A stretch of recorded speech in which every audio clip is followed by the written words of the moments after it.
if you do dash verbose, the word verbose, it'll pump out all the SQL that it's running under the hood. It's because, again, this is just an abstraction. You're writing code and it feels really good, but any framework is still doing the naughty business of actually touching the database and writing the SQL. That's all there. It didn't go away. Yeah. So the dash verbose on almost any of these commands will print out the SQL so you can see what's actually happening. And it tells you that in the console. Like when you write it, it'll say dash verbose yeah. So if you don't remember it, it actually tells you that every time you do the commands. So, all right.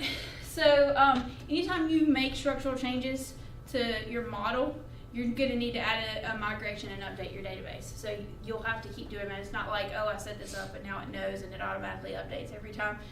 If you change that model, you have to go in to your package manager and add a migration and update your database. So keep that in mind. So now that we got Entity Framework all working, so doing all that heavy work for us, we can actually get in and start writing some real code that does some stuff for us. So the stuff that we're going to do tonight is just finally get those methods working in our service that we built last Wednesday or Thursday or something like that.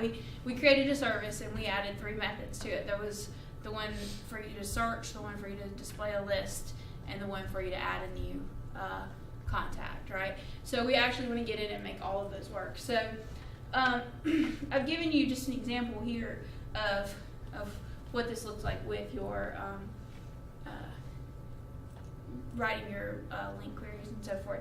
So this is just an example for getting a vehicle. Now I've used VIN as a string because VINs are strings, and I was just displaying it, but you guys will probably be searching for like by your ID, basically. So it'll probably be an integer. But so we set this up using parentheses var context equals new vehicle context. And remember, vehicle context is what I named this class back here. So this is the vehicle context. Now this would be inside of your service. This would be the actual method inside the service that you're creating, right? So we would say using var context equals new vehicle context, and you want to do this because you'll do a using block, because this will allow it to dispose when it finishes with it. So it's a good idea to make sure that you do it that way. You can instantiate and use it, but if you don't remember to dispose of it, then it's out there eating up memory, and our development server is precious low on it. So I'm trying to make sure that you use these using blocks. All right. And so then when we say return, what are we giving back? Well, the context is our connection there to our database. So context.vehicles. And so this refers back to that vehicle data set that we created. Okay. That refers to really everything in that vehicle table. So now what I want to get is, in my case for this one, because I'm looking for a specific vehicle, and the assumption is that VINs are unique. So we will say we should only get back one vehicle out of our table that has this VIN.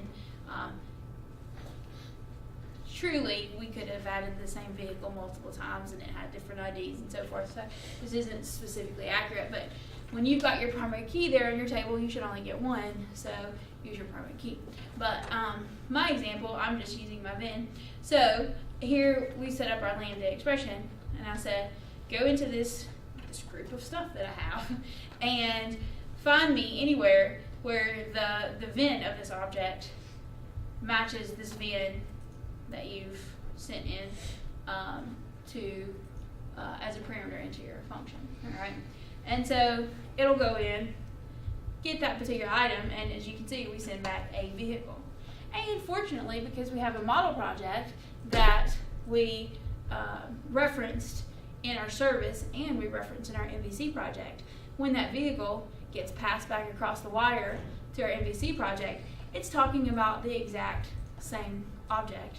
So it has no trouble understanding the concept of what that object is. Okay? So I'm going to switch back over here, and we'll look at some code that'll make more sense, or at least it'll be easier to look at, in my opinion. So here's our context that we have set up, and here is our service. So we see get vehicle, and this is the same code that we have there. And this will actually go and get that particular vehicle that we ask it for. Now, add vehicle, you'll see, we set up, I didn't use the context here. I know. So let's fix this so that I'm not a bad person. All right, and get rid of this, and get rid of this.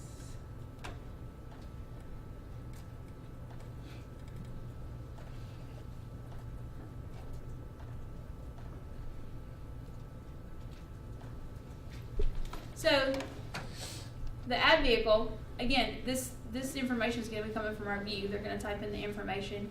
That view is going to take it, send it into the controller, and the controller is going to say, oh, well, we've got some information in our service that we need to do.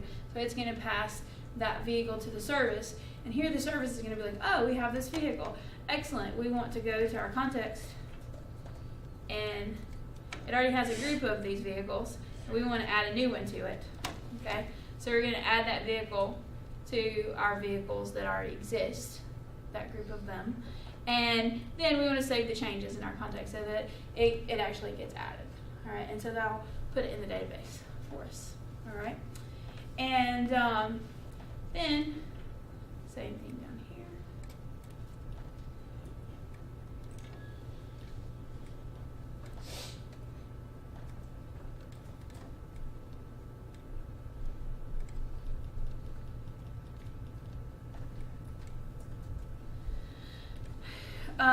The get all vehicles, I did make a change in this, and I hope that nobody is terribly confused about this, but I apologize. When I set up the Operation contract. Yeah, the operation contract, on the code for your assignment on like last week when we did, I think it was the fifth day, I for some reason was expecting a vehicle and get all vehicles, but you shouldn't have any parameters in this. And so I went back and updated it on the slides, but and that's been pushed to GitHub, but if you've already downloaded them and looking at them, then you wouldn't know that. So unless you're watching your updates in GitHub, and you can see that I updated it today. So I removed that. So when you do get all vehicles, it should look like that. It shouldn't have any parameters being passed. Sorry, I just caught that today that it was on the slide. Maybe it got fixed somewhere else, but the slide actually had it requesting. So in this case, we're not bringing anything in. All we're sending back is a whole list of the vehicles. And we're sending back all of the vehicles that exist. So I'm going to run this and do an add vehicle so y'all can just see this working. So I've run my project, and I have to go to my vehicles controller and then my add vehicle method. And I'm going to type in a nice little bin here, and oh, you have to use the bin. All right, and I think it's about time I started putting some 2000 model years. I always do 19 something because I'm old. All right, so yeah, we'll do a Chevy. Sure. Suburban. Alright. And that is owned by Anthony Ferrara. Yeah, that's it. That's how he spells his name. We'll hit create. And I have a breakpoint in here just to test to make sure everything works. So hopefully this is going to send us to our little details view, and you'll see the VIN and the Chevy and the Anthony. And then I'm going to open up my database in the SQL Server Management Studio because I can. And go find this database. Slingshot. I think vehicle is the one that we're dealing with here. Let's select all my rows. And you can see that the Chevy Suburban has been added, and then if we go to our person database, Anthony Ferrara has been added. because we passed all that information. Remember, the owner is a part of the vehicle, and so it saves all of our stuff for us. That's fancy, right? That's powerful right there. All right. So, do you guys have any questions? Are y'all ready to get your projects totally working and ready to go? No? Good? No? All right. Well, this is your assignment for tonight. In your service project, you're going to make the 3 operation contracts that we implemented. Oh, thank you. In your service project, you're going to make the 3 operation contracts that we implemented in week 5 work correctly using Entity Framework. So your add contact should accept the contact and add to the database.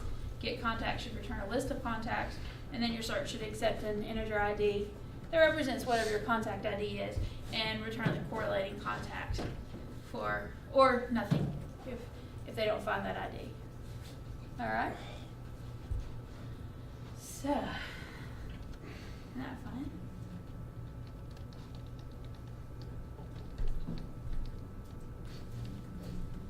Now Derek can turn the thing off.